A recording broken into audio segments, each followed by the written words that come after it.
BarbershopPodcast.com. That's where you are. You're at Kevin's Barbershop Podcast, place here at the dark shadows of Hamilton, Ontario, where you get to hear some of the best independent music and hear from some of the most interesting cats and kittens that are offered probably anywhere in the world. If you know what I know, it's that you're in the right place. And I'm here with co-host, producer, man about town, Ryan Cannon. Ryan is here and in fine form tonight. Yes, I'm in great form tonight. It's nice because Ryan didn't have to work today, so this is Ryan's work No today. more daytime podcast. Oh! Back in the nighttime when everyone's a little more alive, and we want to thank our sponsor, Old Milwaukee. They're sponsoring our good moods tonight. I don't know about that. Allegedly. Allegedly? Allegedly. Okay. Well, I like this dark-haired girl anyway. She's helping. Yes. And we've got a fantastic show for you, as they all are. Fella tonight, Mackenzie Kristjon. He's a music aficionado, an artist, a musician, someone who's worked in the media, and someone who continues to be a proponent for music and to produce music in his own right. Mac, how are you doing tonight? I'm well. How are you? I'm doing great. I'm feeling fine, and I'm happy I finally got you in. Interesting fellow. We sat down. We've had, a few coffees and beers and burgers, and talked music and life. And I like what you're doing. Well, thank you for having me. Yeah. So I want you to start by telling people about music in itself. Obviously, it's been a big part of your life. It remains a big part of your life. You do other things as we all do, but where did you come up in music, and when did it hit that vein in you? Well, I think when I was a little kid, this is the simplest way I can explain it. When I was around 3 or 4 years old, this is a two-parter. So number one, when I was 3 or 4 years old, I was entranced by the music of the rock band Kiss. Yes, You wanted the best, you got the best. You're not the first person to say that. And my mother used to buy magazines for me to read or look at with pictures of Ace Frehley and Gene Simmons. And she started to feel embarrassed in the grocery store lines, when I would be holding these magazines, because what she imagined was happening was that the clerk was imagining that my mother wanted these magazines. Wow. Instead of Sesame Street or whatever. But the reality is, I wanted them. And then my mother got so sick of telling me, what does Ace Frehley look for in a woman? Or whatever, right? give a little history. You didn't grow up in Hamilton, in downtown Hamilton, where it was like, that was Kiss. You'd already had a T-shirt at that age. Where your parents were from, this was a very strange world. Well, my parents are from Manitoba. My mother was born in Gimli. Yeah. My dad was born in Winnipeg. And I was born in Winnipeg as well. And they grew up in the 60s when Winnipeg had a musical revolution. Yeah. And every high school student was in a band. This is the days of the Guess Who, Randy Bachman, Neil Young, every community club. Like in Winnipeg, there's a community club every few streets kind of thing. And every Friday and Saturday night, they'd have, 5 or 6 bands. Every kid in high school. I mean, if you can imagine kids in high school being into video games now. Right. They were into being in rock bands then. Yes. And, so they grew up in that era and kind of an interesting time in Winnipeg. And I know that translated into them being open-minded, when I came around. And Thank goodness. Absolutely. Yeah. And then they found out I was disabled a little bit, and the doctor said to my mother, well, you'll never play the piano. And so my mother put me in piano lessons the next day. Yes. Your mother would instilled you with that attitude that no one's going to tell you what the fuck you can't do. Like swear on the internet, because, Ryan, you can fucking swear, can't you?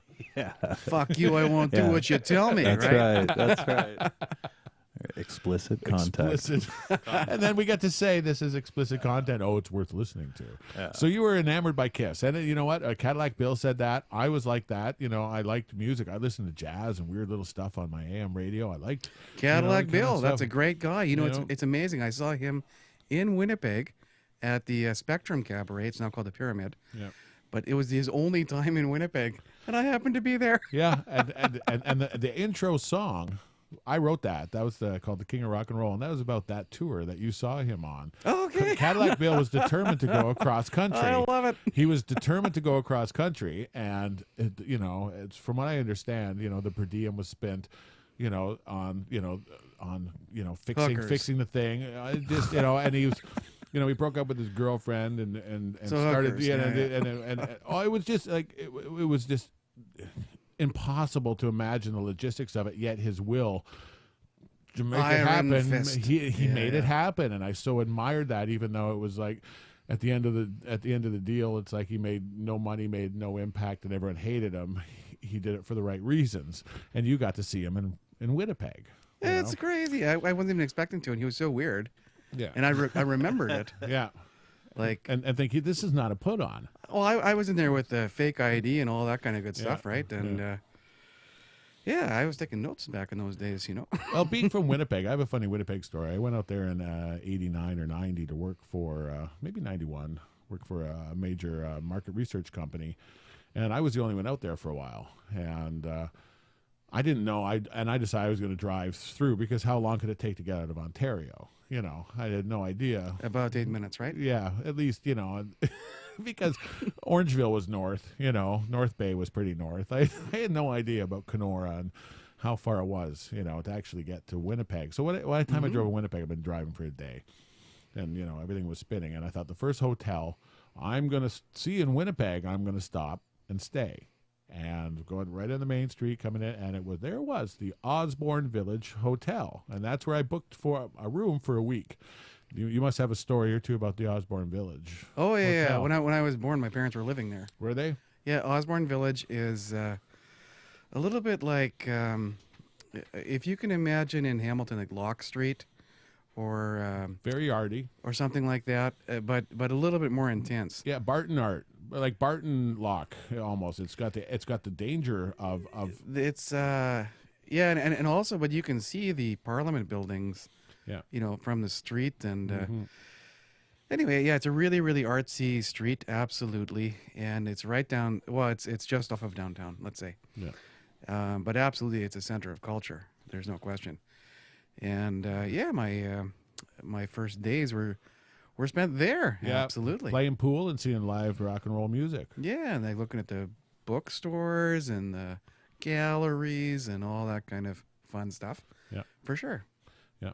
So you were enamored by Kiss, and at that age, were you strictly this is what I want to listen to, or did you feel some sort of compulsion that this is what I want to do for a living? Or Well, let's not say living. I never felt like that because I was also into comic books, Right. and so I wanted to be the Incredible Hulk. Uh-huh. In reality, that's what I was. And your chances of being the Incredible Hulk are about as good as being a successful musician today. Yeah. Can you Google that, Ryan? I think when I was in grade Hulk, one, I wanted to Hulk, be either. Hulk versus Wikipedia, profitable music. Yeah, no, you're right. You're right. Yeah, I was going to be either Ace Frehley or Bruce Banner and become the Hulk. I was going to be a scientist. Who knows? Like I had no idea. Yeah.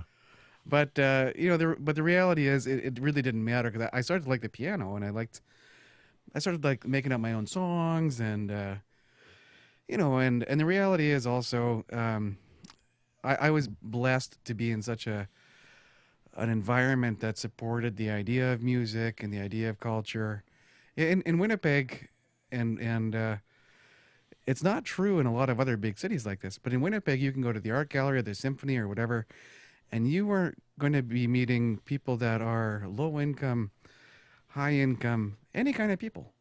Everybody goes to cultural events. And it was such a part of my upbringing that I never thought twice about anything I was doing. Yeah. Yeah, that wasn't a special thing. It was just part. Yeah, of what exactly. you did. It's just natural day-to-day living. Yeah. Okay. So fast forward a little bit. You're in Guelph. Okay. This is when Eventually, yes, I moved to Guelph. And at that point, music, and clearly at that point, independent music that is not necessarily easily attainable, music that you have to dig a little bit for, that has a history, that has and I don't want to use the word like anything like pedigree, but Guelph is one of the most intense centers of culture in Canada. It lies in that little valley of music where you would look and think there would be a dead spot, but there's so much in that, it that is the Tri-City area, absolute- Kitchener, it's the heart. Guelph, Waterloo, right around there. There's quite a bit. So what kind of ascension happened to you when you were in that scene? Well, I would take it back a little bit. I started off in Thunder Bay. So I went from Winnipeg. Thunder Bay by. I went to Thunder Bay, and I started my first band up there. Right. And then I went to university in Guelph, based on an English teacher of mine saying, you should head down to Guelph. And I said, oh, okay. I'd never been to Southern Ontario before. Right. And I just took that on faith. And so I showed up there, and I found out that it was one of the most happening musical climates in Ontario. Right. There was live music in every bar. It's not like this now, and it wasn't like this 5 years ago. But it's still I'm guessing this is 1990s, in the mid-90s kind of thing. Okay, yeah. Mid 90s to early. Yeah, 2000. it was pretty intense at that time. It seemed to me that it was like music was just off the rails everywhere. But it was really interesting. I met a lot of good people, and I probably had about 5 or 6 different bands when I was living there. And then around the year 2000, I started to get more serious about music, and I had a really regular band, and I made my first record and all that kind of stuff. And I still sing all those songs. I had the third song ever on CBC Radio 3 at that time. The very first day they had CBC Radio 3 ever, they contacted me. Marianne Carosi said, I love your song Black Star, which was about Kurt Cobain. Yeah.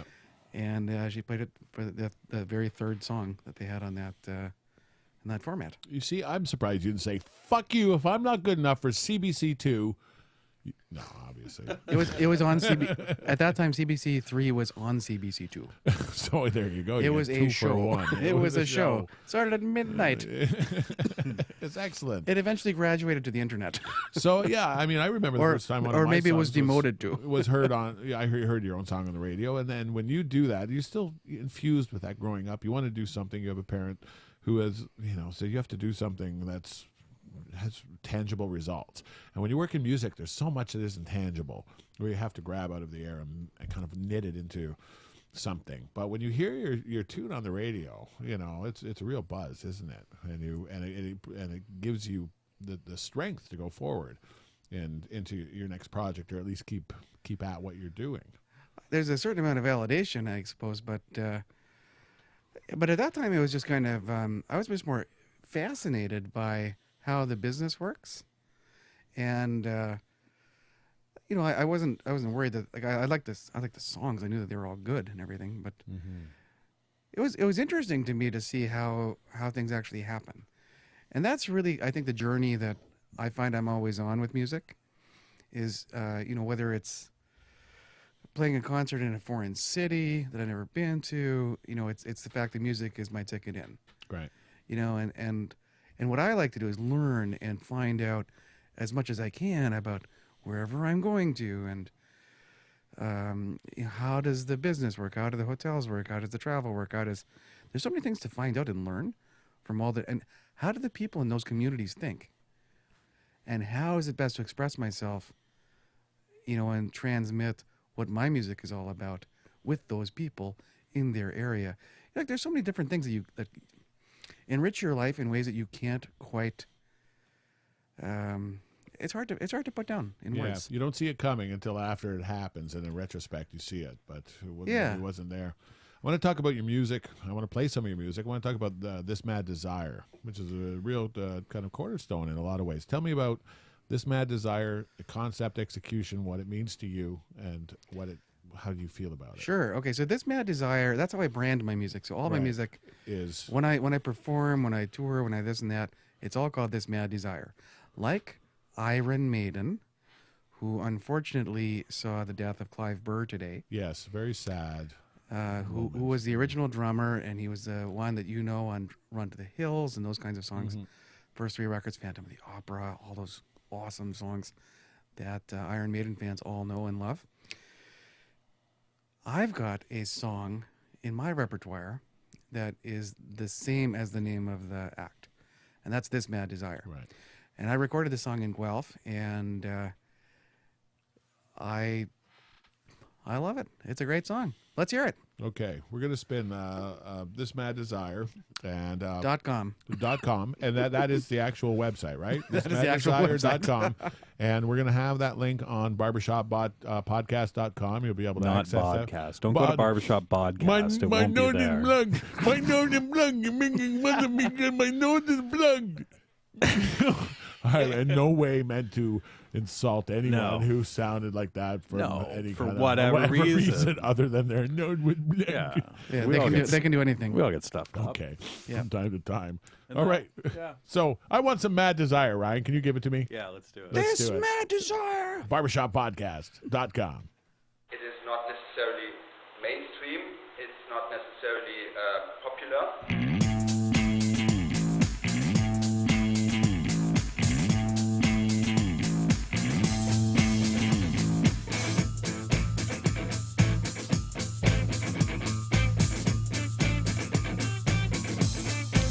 This mad desire that makes your heart pop, leaves you lonely, lifts you up to let you drop. Don't be angry, it's not some fearsome plot to destroy you or control all of your thoughts. Life is just like this, it's never what you think. You're moving forward, but only over the brink. Don't be tearful, honey, don't you be afraid. I know it's hard now, but you are the reason I stayed. You will have me, love will find me, time will take its toll. I'll be your condition, love will take hold.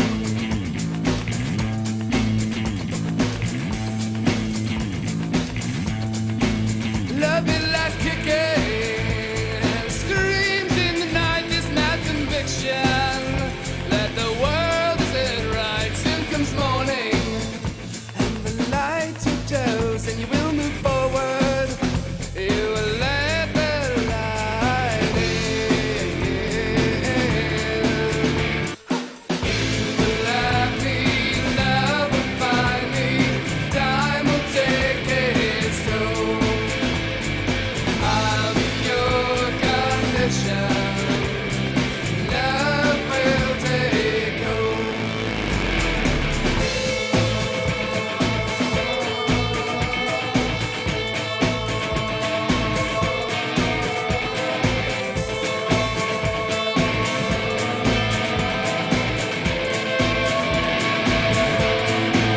Love nudges forward, and your heart drips from your mouth, but don't be tearful, because this can all work out. The devil's in us, and the monsters in your soul may never leave you, but they do not have to take control. You will have me, love will find me, time will take its toll. I'll be your condition, love will take hold.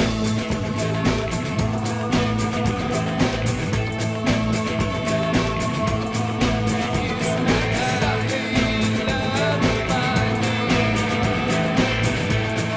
time will take its toll. Mad Desire fulfilled. That was a killer tune.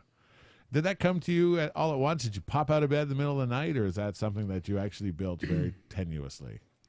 You know, the words came all at once, and initially it was kind of a Nick Cave ballad. Yeah. And then, ironically, I was living in Guelph, right next door to Louis Melville, who is kind of a famed engineer, record producer in Canadian music history. Right. And strange thing, you know, I was listening to Eminem, and I thought, I'm going to write a rap song. And so I started, you know, grooving on this this thing, and then I grabbed those words, and I suddenly had this Yeah. quite different song, and You see, to me, it kind of comes into like a. It's not a rap song at all. No, it sounds like Joy Division, a little bit of, that early mid '80s, edge music, and infectious. It's a good tune. It gets the quotient I keep, and it doesn't matter if it's rock and roll or that. It gets people dancing, it gets bums wiggling, and it gets people drinking. Right? It has it's a fun song. A fun passion aggression mix in it. Very good. So. You are an unabashed Viking, are you not? I am absolutely a Viking. I mean, and you don't go around wearing the horns, but for God's sake, it's like I take great offense at that. Do you have a set? No, the horns, man. Oh, man. That's a Hollywood aberration. That's a Wagnerian aberration. The reality is Vikings did not have horns. Really? No. What happened was back when Wagner, that Nazi. I didn't want to say that, but anyway, for theatrical purposes, they depicted Vikings with those horns. It kind of caught on. It did. It looked good on paper. Did they have the big beards? It actually, to be honest, it does look scary, and the beards are real. The beards are real. How much else is real? Like the longboat is real. The size of the sail. The longboats are real. Absolutely, yeah. And they were badass. I mean, and the world was full of badasses. I think if the world right? gets more Icelandic, it will become much more heavenly. Because they really had that combination of we can do this ourselves, but at the same time we kind of want that too, that ambition where anyone comes, like even from out of Africa, anywhere, where it's like you're in a place, you're either happy to settle there or you're happy that you're there, but you still want to go. You have this idea to explore, and they were explorers. They were fearless. Yeah, and there wasn't that feeling at any time, especially at that time in history, of countries like the way we have now. Obviously, nowadays we have the United Nations, and it's like there's it's Canada, the U.S., Iceland, Norway, France, Belarus, whatever it's going to be, right? That wasn't the case then. It was just open, unadulterated, what is out there, and there's a lot of curiosity, I think, and that is one of the driving forces of what Viking culture was all about. I believe. And in turn, Iceland, which is settled by the Vikings, which is where your parents' family comes from. My mother's Your mother's family comes from? Where your father... My father, he's a mixed breed. He is part Welsh and part German.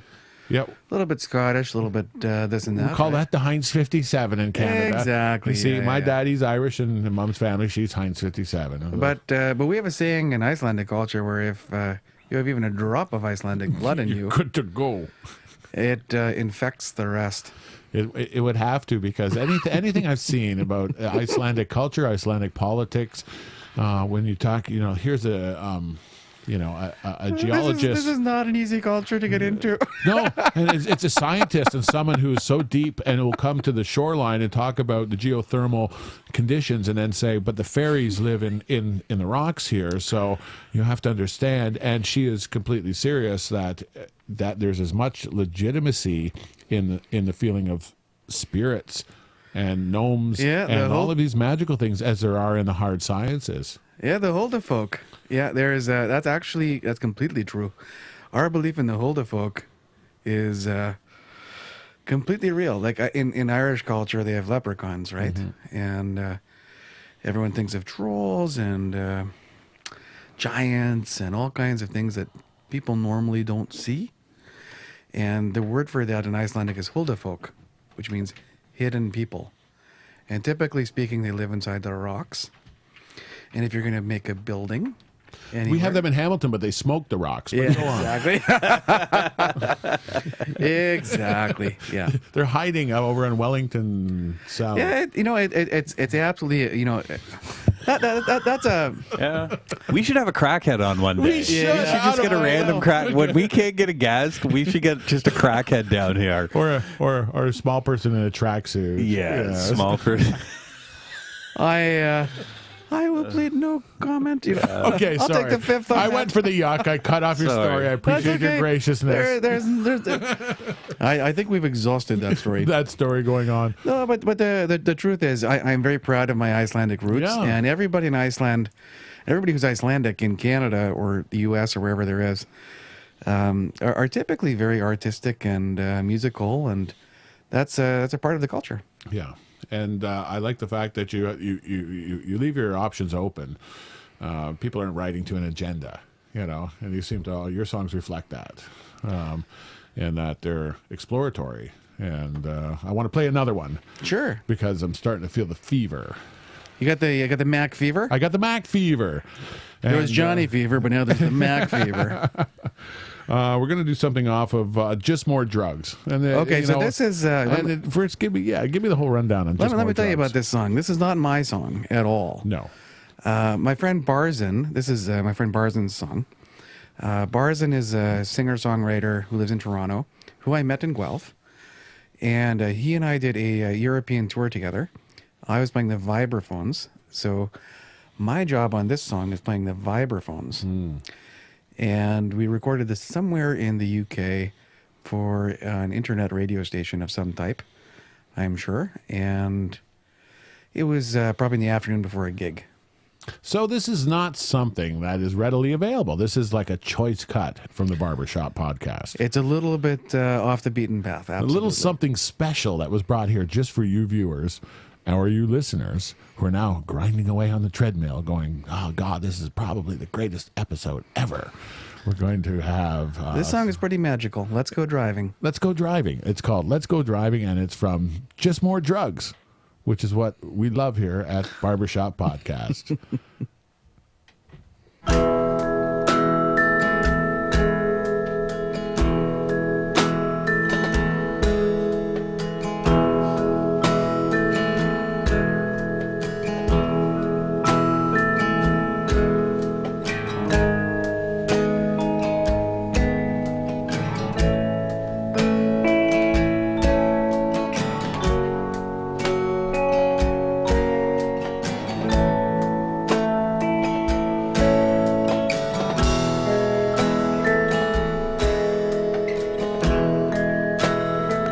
Here is the one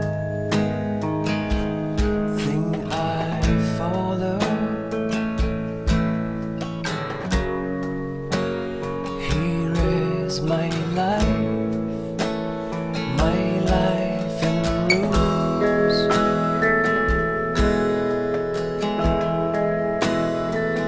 Taking notes for myself of all the things to not become.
Let's go driving away just for today.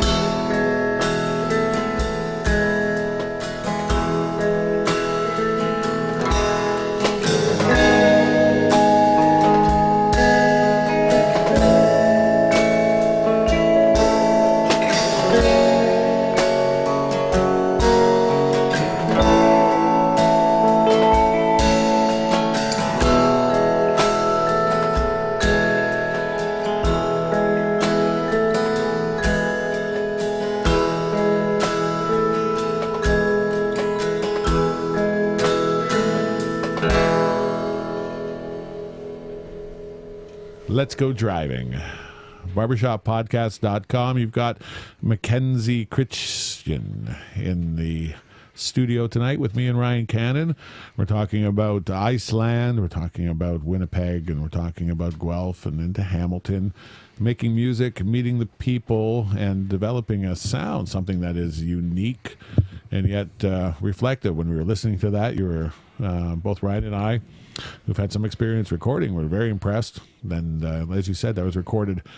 You made it sound pretty off the cuff, but in England, and a very spacious, very nice sounding recording. Absolutely. That was, I think that was our first day in London, England. That and we were going to play a gig in the night, and I think we just maybe. I remember the building was white, and we went up on the second floor somewhere, and it was kind of a prestigious place for them. But for me at that time, I had no idea what I was doing, because we were going from town to town, and every time I would wake up, I wouldn't really know what was happening next. So we would roll into wherever is going to be the next radio thing or whatever, and I would just do what I was told. And you say you played with vibraphone on it. I was playing the vibraphone. I never played the vibraphones in my life. Yeah, it's like, what was it? Just Like a Woman, or one great little Bob Dylan song.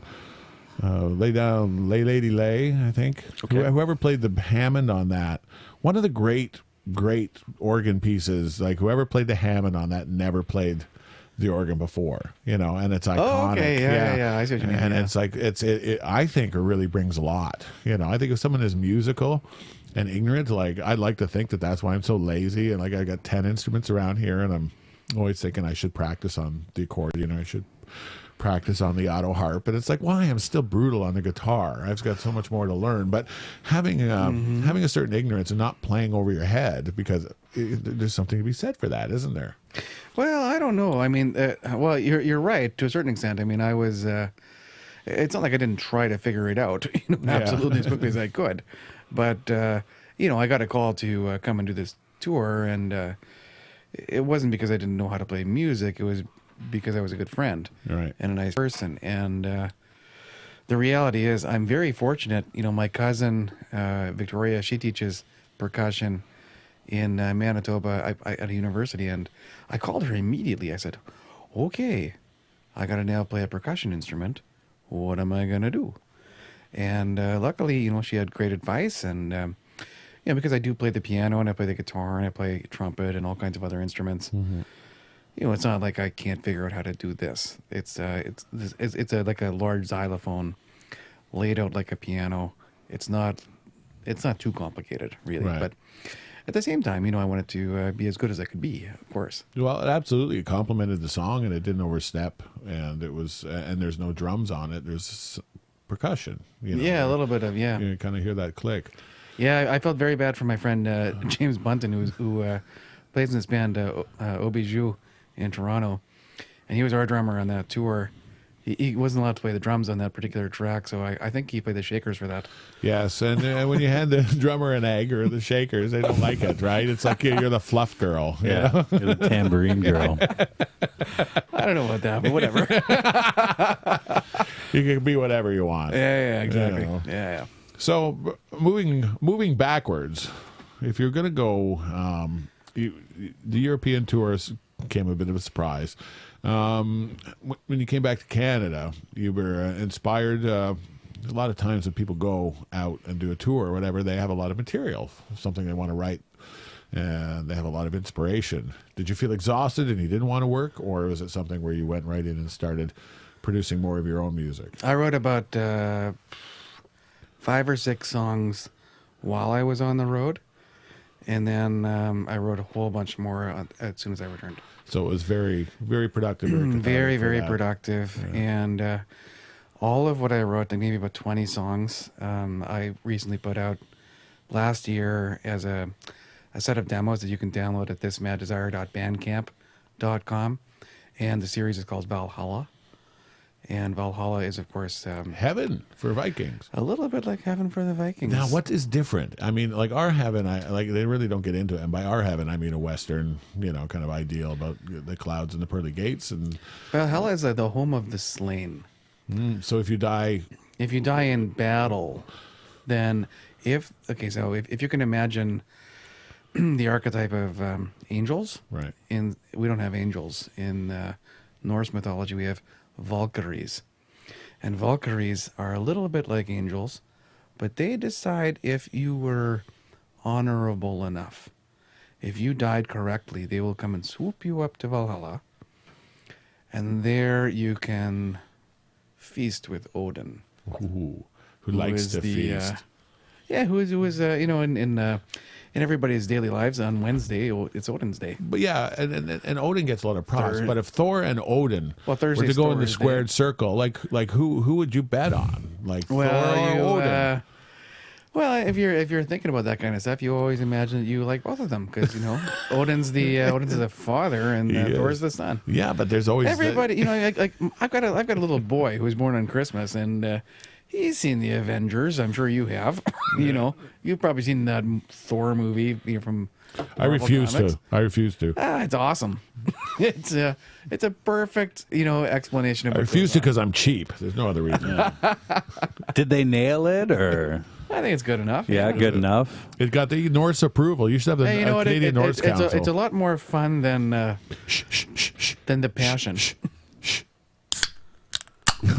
Okay, back to work.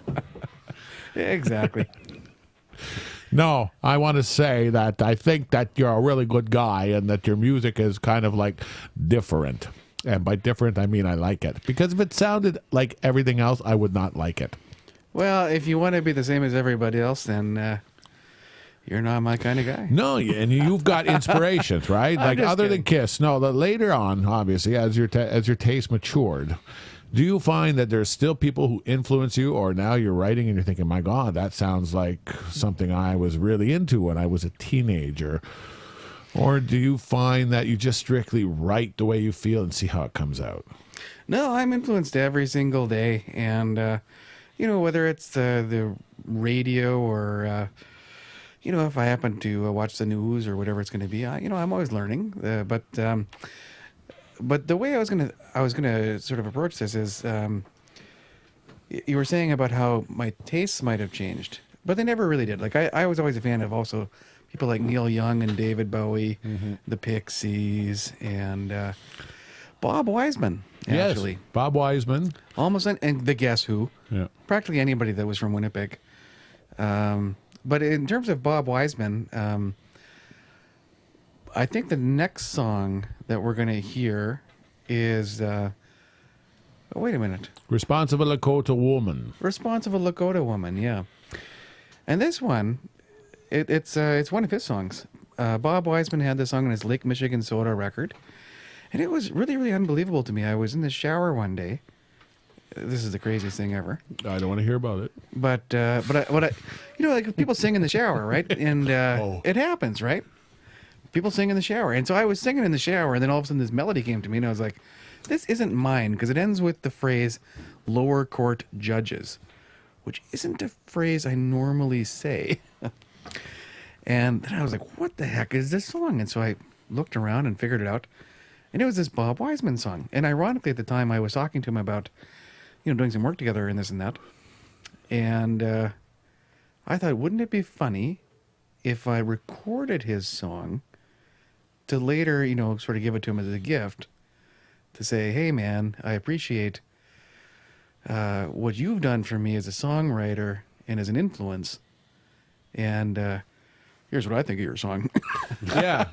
but not in a rude way, but But with a lot of love and respect, yeah, obviously. exactly. But not to do it the same way he did it. Okay. Well, we're going to spin that now. This is, once again, My Mad Desire. This Mad Desire. This Mad Desire. Yeah, you might think it's your Mad Desire. It is mine now because you've infected me. I'm infected. It wasn't in the shower. It was here at Boxo Studio. And you can hear this song at thismaddesire.bandcamp.com as well. And you can download it for free. That's right. And you're going to get those links right here on the barbershoppodcast.com, which is what you're listening to. And right now, this is Response of a Lakota Woman from Mackenzie Kristjon. Now I realize as a semi-professional comedian, I can't come out here and just sing a straight folk song. I'm not going to get into it the way I have. So what I've done is I've taken it, jazzed it up a little bit, given it that pop feel, so you might get into the rhythm of it. But basically, I have kept it very traditional. I'm going to do this for you right now. This is your introduction to this form of music that I love so much. Here we go.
Yes, our spirit's low, lower than a worm.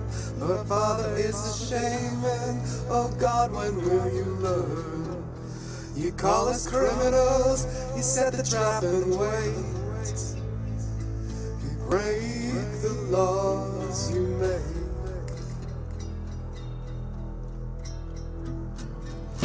Go ahead, endless years, we try to crush us. Go ahead and overturn your lower court judges. Go ahead, endless years, you tried to crush us. We still got our memories, and our memories, you can't touch us.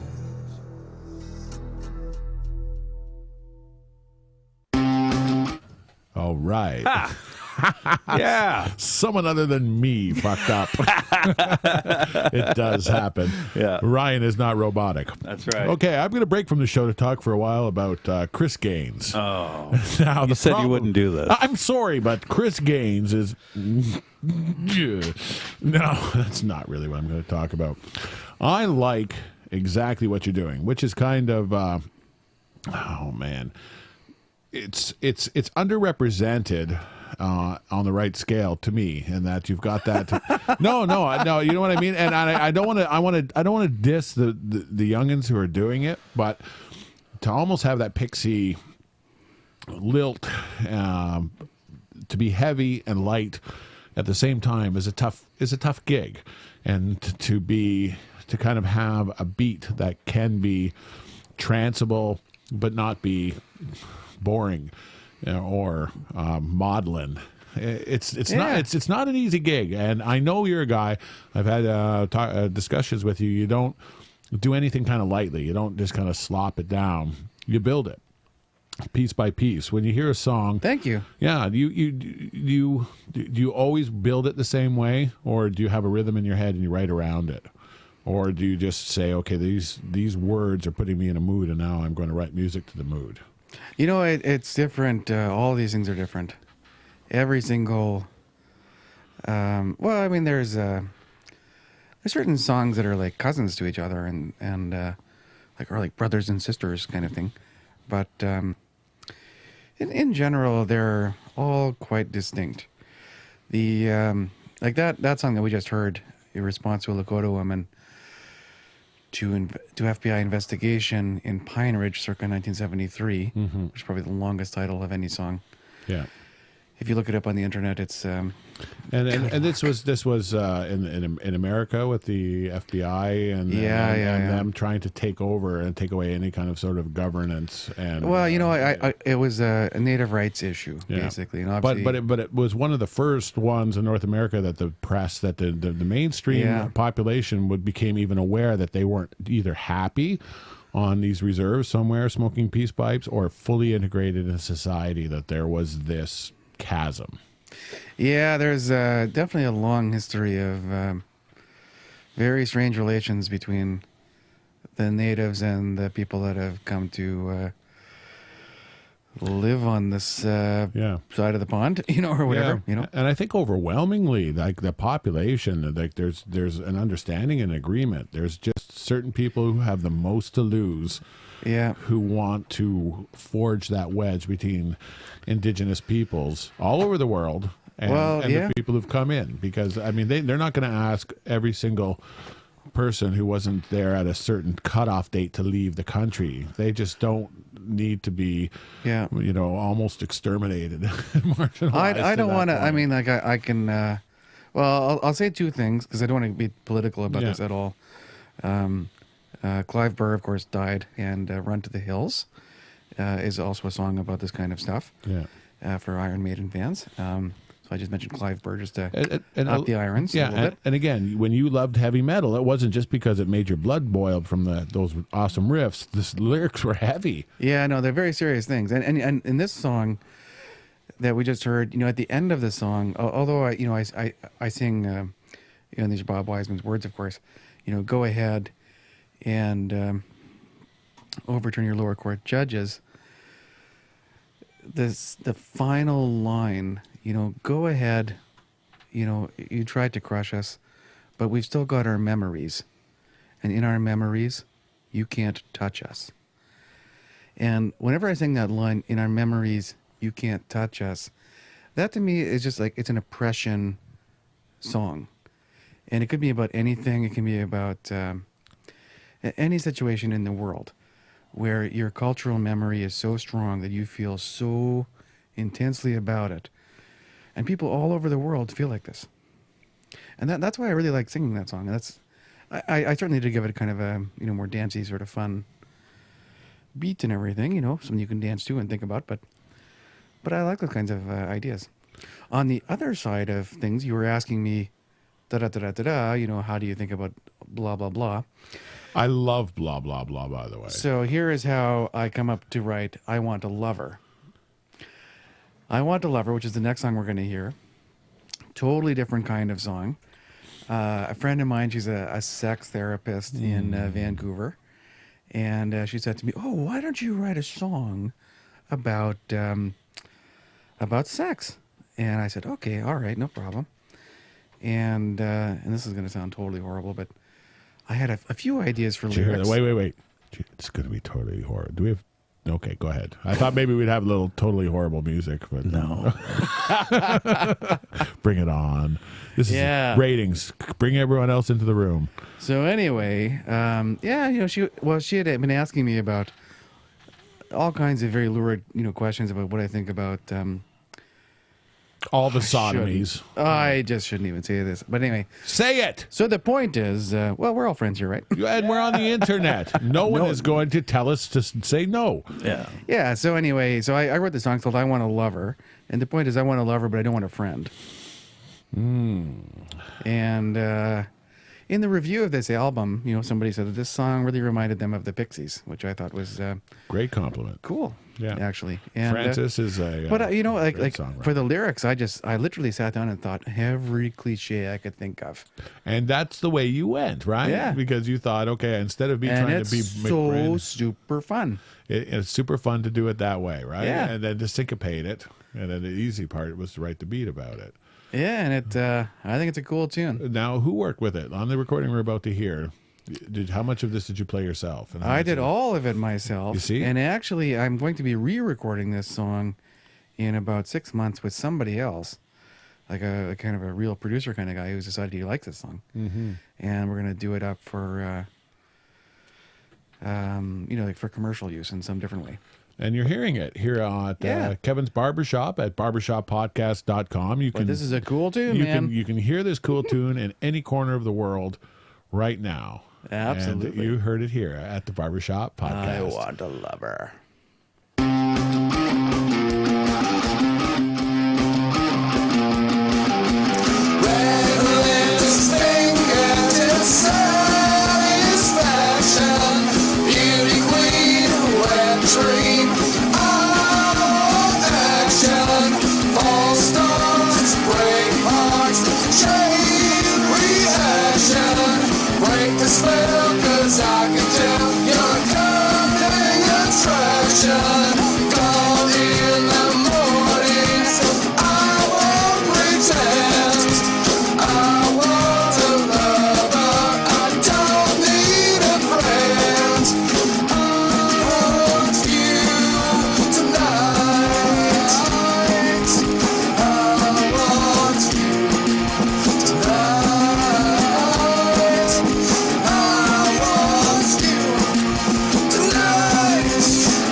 You know what? Just fire me, all right? Like, We were having fun. No, that's a good taste. That's Real a great fun. taste. I have Yeah. to say, leave him wanting more, you know? next Wednesday when we have Mr. Dave Nagus, and when I once again I got in my car today, and Sega was on the radio. I can't tell you how many times I hear Sega on the radio, and I'm really jacked to have Steve Nagus coming on and playing. Something? No, he's gonna have so much stuff. Yeah. He's like not only like such a killer person and a musician and a drummer, but a producer. Going to be putting stuff on. And the week after that, we're going to have Mr. Dave Rave coming on barbershoppodcast.com. Things are backing up. I am so jacked about the kind of people I get to talk to and the kind of music I get to play and the kind of world I get to expose some people to. Because frankly, it's hard because this kind of stuff doesn't play at Boston Pizza necessarily now, does it? At Boston Pizza? Yeah, I mean, no, if you're going to, there's a side to the business. You record, you promote, you've worked in radio, you've worked in media, but that whole experience of a live music experience, that's something you've been privy to and you understand the importance of it. And I always try to pick a guest mind because this is something that I'm quite sure it doesn't matter how big the flat screen is and how good the sound surround is, you can't replicate that. You can't replicate that live music experience in order to infect someone with the bug that makes them want to explore and discover music. Do you feel like, because you're a businessman, when you are selling your music, it's difficult because you're emotionally tied to it. You don't want to go out and whore it, but you know that if you don't, no one else will. How do you see, because you are adept at social media and you are aware of things ways, how do you see the future of the music business? What keys do you see about making music still viable and available? Well, you know what the reality is on the historical side of things, we're in a great position in terms of, you know what, I'm going to spin this back into, okay, so I watched this thing the other day, and it was Amanda Palmer, who people might know from the Dresden Dolls. She did a TED Talks. Yeah. And what she was saying is that although she only has maybe 25,000 people that like her, which is minuscule on this, in the world of music, because it's not like Bon Jovi where there's 27 million people that will buy your album. A small, not even a city, like a big village. Right, but 25,000 people gave her $1 million. Yeah. And, through Kickstarter, it's the largest thing that's ever happened through Kickstarter. Yeah. But from the perspective of, different ways and models of dealing with the financial structures that allow musicians to record and do the things that they need to do, there are two issues that I think are important right now. I think people should really talk about educating their listeners about how expensive it is to make proper recordings. Yeah. There's a lot of people out there that download or they're unaware because they do their own jobs, and they have no idea how much money and time and effort and expense goes into recording. Yeah. You got to pay for the engineers, the equipment, the musicians' time, like so on and so forth. It's not cheap. No. And to do proper recordings, and by the way, the recordings that you've been privy to outside of the first one and the second, well, even the second one, outside of the first one, they're all cheap recordings. But the next record I'm making, and I'm making a new record right now, and I'm in the middle of it, it's not cheap. No. But at the same time, it's pretty awesome if you're able to have a connection with your fans. Like my friend Lindy, who is also an Icelander from the part of Canada that I'm from, and he was just on the cover of View magazine, just performed here in Hamilton at the Baltimore House. He did a thing on the internet. He said, people, blah, blah, blah. I'm making a new record. If you don't mind, contribute X number of dollars. You can have a CD, or then you can have maybe a CD plus I'll write you a letter, or maybe you can have a CD plus I'll come and dance with your wife. It gets sweeter. The pop whatever, gets sweeter. whatever it happens to be, right? And he made enough money to then record the record. And that's kind of interesting, too, because you make really strong personal relationships with people. So there's a lot of change in the industry as far as what your expectations might be. Right. You know, maybe you're not going to be Kiss. No. As we were talking about earlier. But you'll have one huge But you fan. can still make a better living than somebody who's working at Tim Hortons. Absolutely. And if you have one huge fan who turns on 10 fans and you do that 25,000 times. I remember Well, being a good business person is never going to change. No, but Be good to your customers and clients and your fans or whatever it's going to be. And cut out that end that is going to usurp your control and take away your money and your drive. I mean, again, Sarah McLachlan was very successful, and she made more money selling 40,000 units under her own label by herself than she made selling. I think, Oh, a yeah, million. absolutely. You know, it's like it's. And I give away all my stuff for free. Everybody can take my stuff for free. You know, I work, and part of the deal is, you know, that's another thing that people don't understand. Like when I go and play a concert, I am funding it. Yeah. You know, you might think that you are showing up and paying a ticket price, but the amount of money that goes into my performing in front of somebody else, it all comes out of my pocket. Yeah. And this is an issue that I've had in the past where I realize how muddied and how filled and how furious and how talented the market is. Oh, no. I think this is a good thing. When I saw, and I'll tell you why, you put your money where your mouth is. And I think that showing up and doing a great show is more important than making money off the show. I want people to feel like it's worthwhile. Yes. And if no one knows who you are, they're not going to come out to your show. How important is it to make your brand? And I hate to use that, but why are people going to divert their attention and their money from what else they were going to do that day to come see you? How are you going to pique their interest? And to me, that is the tipping point. You know, it's like not that they're at the bar and what they're spending and they like it and they're drunk enough and you're good enough, they're going to buy a CD and start to talk about you. It's getting them in there in the first place. And I have people who record and they just want to sit on that because they think it's the most golden egg or whatever the deal is, where it's like, you get that out there, you get that out there, you get that out there, you get people talking about it, you get people listening to it, you get they can't stop talking about it. They have it in their car, their friends are in their car, then they're talking to that person. You have to build that base of fans. And I'm going to use the E word. Okay. And it's entertainment. A lot of people, especially in Canada, in the Canadian music scene, a lot of times think that the idea of entertainment is somehow negative. But I'll tell you something. I would rather be somewhere where there's an entertainer. Yeah. If somebody is able to play the music and wear a costume and dance and sing and make you sing too, even though you've never heard the song before in your entire life. Well, isn't that more fun than showing up somewhere and you sit at the back of the bar and you decide for yourself, I am the supreme judge of all music. You know? This place sucks. I'm kidding a little bit, but it's. I'm not. It is. I'm it's not. eminently true. I think it is. It is, and it's like, again, it comes down to being very serious about what you do, but don't take yourself seriously. I'm a super nice person. I hope people understand that. Yeah. I come from nice land. Yeah, you know? Nice land. Absolutely, I feel absolutely Icelandic. Yes, and you sounding Icelandic tonight. Well, we're running a bit low on time. So this is the this final song. This is a song by Björk. Yes, and who, like, again, most people didn't even know that Iceland existed. And I'm talking that has nothing to do with Iceland. It has to do with the awareness of North Americans.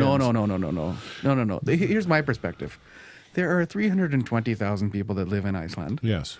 There are 100,000 Icelanders in Manitoba. Mm-hmm. There's almost no other Icelanders anywhere else. It's a numbers game. You can do the math. It's a numbers But it's game. amazing if you haven't heard of us. But what did she do? I mean, when Björk broke and was so different, and yet people were jaw-droppingly respectful of her. It's like it wasn't. Well, she's just an average Icelandic person. Yes. She's actually Greenlandic, I think, a little bit. oh, that's a bit of an insult, I think. No, I'm just kidding. No. I'm not kidding. I think just a little bit of her background, I think.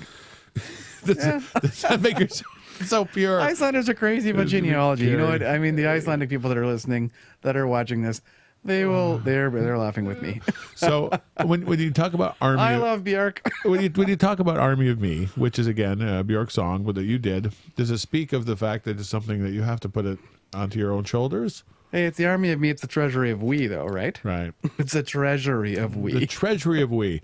Well, we're going to spin it. This is Army of Me, a Björk tune done by Mackenzie Kristjon. ThisMadDesire.com. And you can check it out there. There you go. At barbershoppodcast.com. Tell all your friends.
Hard ending. I like the way your endings are hard.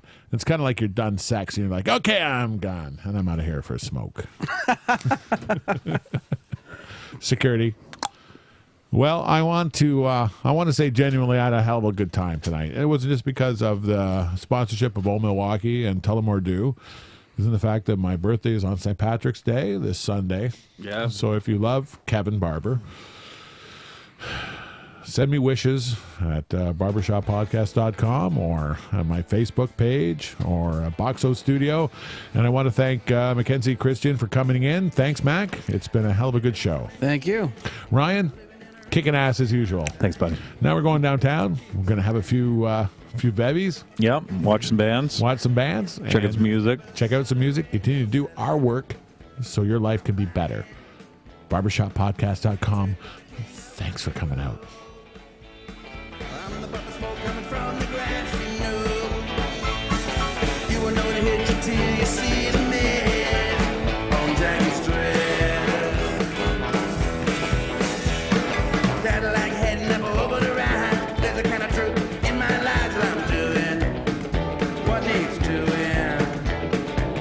Come on, baby, don't you act this way.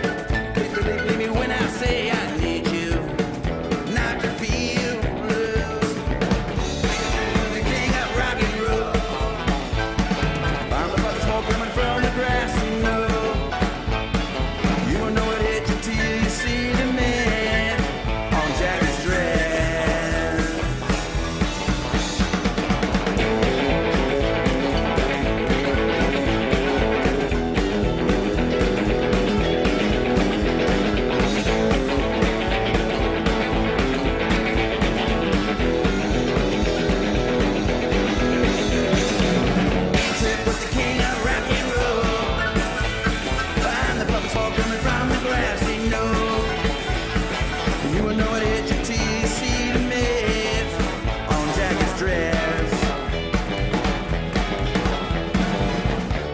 but the king of